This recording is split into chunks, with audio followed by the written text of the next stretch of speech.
پھر اس کا معنی معبود بنا ہے. لیکن الہ سے اگر یہ لفظ بنا ہے اللہ، الف لام الہ پر الہ یا لہو سے بنا ہے، اور پھر اس سے الف لام الہ مصدر بنا ہے اور اس کے اوپر الف لام چڑھا کر الہ کر دیا گیا ہے، پھر ادغام قاعدہ عربی کے مطابق حذف و ادغام کے نتیجے میں اللہ بن گیا ہے، اس صورت میں اس کا معنی معبود بنتا ہے. لیکن نہ کہ معبود اس مادہ کا اصل معنی ہے، بلکہ یہ تحلیل سے معبود کی طرف پلٹایا گیا ہے، تحلیل کے ذریعے سے. اصل مادے کا معنی معبود نہیں ہے الہ کا معنی، بلکہ الہ کا مطلب ہوتا ہے، مختلف ابواب میں بھی اس کی تصریف موجود ہے اور کی جا سکتی ہے. اس کا مطلب ہوتا ہے، اس کا ترجمہ جو اہل لغت نے، ائمہ لغت نے کیا ہے، عبادہ، الہ عبادہ، اللہ عبدہ، یعنی کسی کو غلام بنانا، کسی کو بندہ بنانا، کسی کو اپنا محکوم بنانا.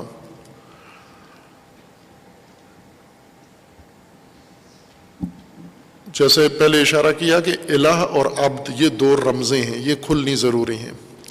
الہ کے معنی میں بھی لفظ عبد و عبدہ ماخوذ ہے، چونکہ الہ کا مطلب آپ نے معبود کیا ہے، پھر تحلیل کے ذریعے کیا ہے. الہ کا مطلب ہوتا ہے عبد، عبدہ یا عبد، لیکن آپ تو معبود کیوں معنی کرتے ہیں؟ وہاں پر علماء یہ توجیہ کرتے ہیں یہاں کہ جیسے کتاب مصدر ہے، کتاب لکھائی، لیکن جب بھی کتاب کہا جائے تو لکھائی آپ مراد نہیں لیتے، بلکہ مکتوب جس میں لکھا ہوا ہو یا وہ لکھائی شدہ جو چیز ہے عبارت، وہ مراد لیتے ہیں آپ. کتاب جب کہتے ہیں تو معنی مکتوب کرتے ہیں آپ. کتاب کا مطلب کبھی بھی آپ نے وہ اصل اس کا مصدری معنی مراد نہیں لیا، نہ عربی میں جیسے قرآن میں ہے ذالک الکتاب، تو اس ذالک الکتاب سے مراد ترجمہ یہ نہیں بنتا کہ یہ لکھائی، بلکہ یہ مکتوب. اسی طرح عربی سے ہٹ کر فارسی اردو میں جب کتاب کہتے ہیں آپ تو مکتوب ترجمہ کرتے ہیں. یا جیسے امام، آپ کہتے ہیں امام، لیکن مقصود اس سے محتم بے کرتے ہیں، یعنی جس کی اقتداء کی جائے، اقتداء شدہ جس کے پیچھے چلا جائے، مقصود وہ لیتے ہیں آپ. اور اس طرح کے بہت سارے الفاظ ہیں جن میں آپ لفظی صیغہ یا لفظی شکل کچھ اور استعمال کرتے ہیں، معنی اس کی مفعولی حالت کا یا معنی اس کے دوسرے مبنا کا لیتے ہیں آپ، صیغہ کا لیتے ہیں. الہ کو اس طرح تحلیل کر کے معبود بنایا گیا ہے، ورنہ خود الہ معبود نہیں ہے معنی اس کا. پہلے اس کا معنی بنایا گیا کہ اس کا معنی ہے عبادہ، لیکن جب الہ بنا ہے مصدر اور اس کو استعمال کرتے ہیں آپ تو بے معنی ہی معبود ہے، جس کی عبادت کی گئی ہو. اور یہ بھی معنی کہ عبادت جس کی گئی ہو اس کا اصل معنی نہیں ہے الہ کا، یہ اس کا لازمہ ہے.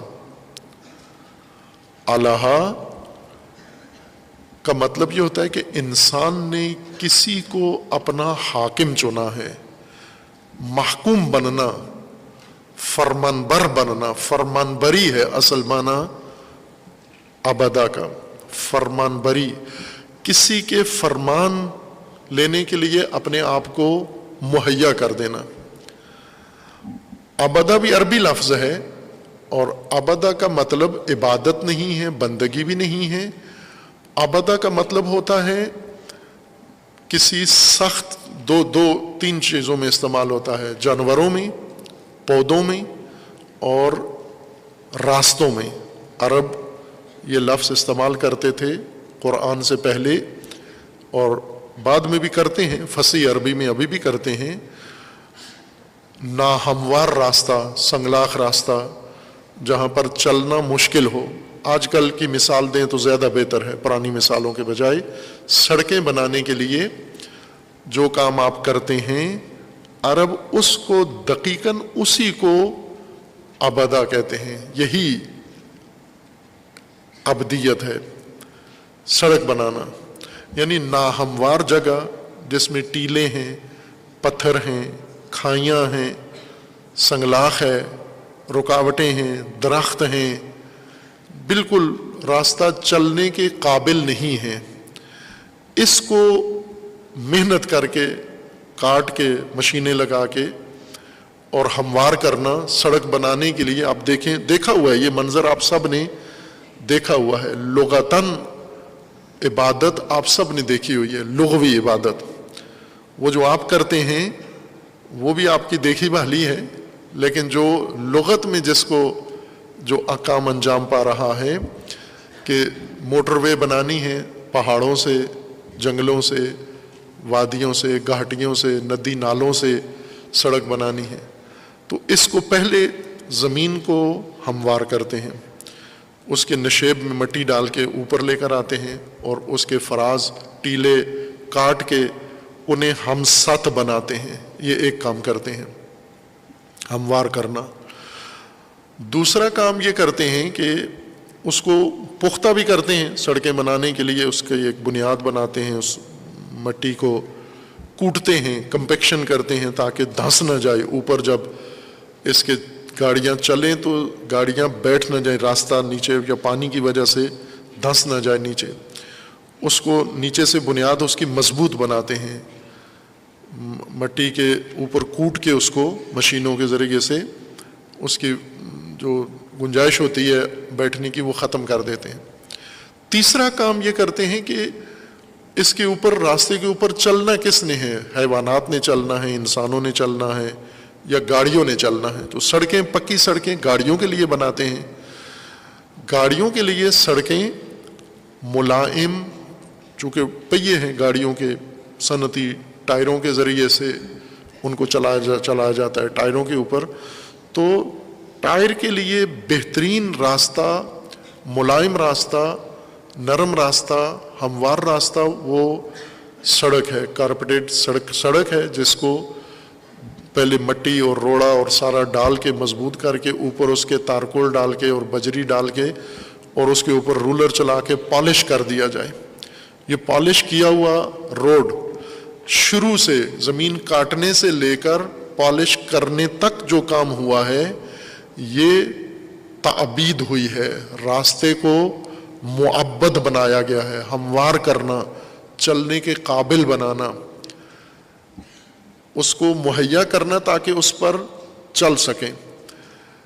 ابھی گاڑیوں کے لیے راستے بنتے ہیں. صنعتی دور سے پہلے جب مویشیوں کا دور تھا اور زرعی دور تھا، زراعت اور کھیتی باڑی اور مویشیوں کے ذریعے گاڑیوں کا کام مویشی کرتے تھے، اس زمانے میں بھی راستے درکار ہوتے تھے. ان راستوں میں چونکہ وہ گھوڑوں کے لیے، اونٹوں کے لیے وہ ہوتے تھے، سڑکیں اونٹوں کے لیے بھی مضر ہیں. اونٹ کا پاؤں سڑک کے اوپر جب پڑتا ہے تو نیچے سے اس کو نرمی نہیں ملتی، وہ پریشر اوپر، یعنی اونٹ کا وزن، اس کے اوپر لادا ہوا وزن، سڑک اس کی مدد نہیں کرتی بلکہ سارا دباؤ سڑک واپس پاؤں میں منتقل کر دیتی ہے اور جلدی تھک جاتا ہے اونٹ. جب سڑک پہ چلتا ہے تو اگر ویسے 5 کلومیٹر چلتا ہے تو سڑک پر آدھا کلومیٹر بعد اونٹ کے پاؤں جواب دے جاتے ہیں، چونکہ اوپر جو اس کا اپنا وزن ہے اور اس کے اوپر جو لوڈ لادا گیا ہے اس کا وزن ہے، یہ وزن اس کے پاؤں میں جا کر اور واپس سڑک سخت ہونے کی وجہ سے واپس پاؤں میں منتقل ہو جاتا ہے اور اس کے جوڑ درد کرنا شروع کرتے ہیں. گھوڑے، سڑکیں ان کے لیے نہیں ہیں موزوں، چونکہ ان کے نال، ایک تو یہی مشکل گھوڑوں کو آتی ہے جو اونٹ کو آتی ہے، دوسری مشکل یہ ہوتی ہے کہ اس کے نال اور اس کے پاؤں بالکل نابود ہو جاتے ہیں. سڑک گھسا دیتی ہے اس کو، گھس کے بالکل ختم ہو کے زخم ہو جاتے ہیں اس کے پاؤں کے نیچے. جانوروں کو چلنے کے لیے نرم راستہ چاہیے، یعنی زمین ہو خاکی، ریت بھی نہ ہو، پتھر بھی نہ ہو، زمین کی کیفیت اتنی ہو کہ جب گھوڑا پاؤں رکھے تو تھوڑا سا پاؤں اس کے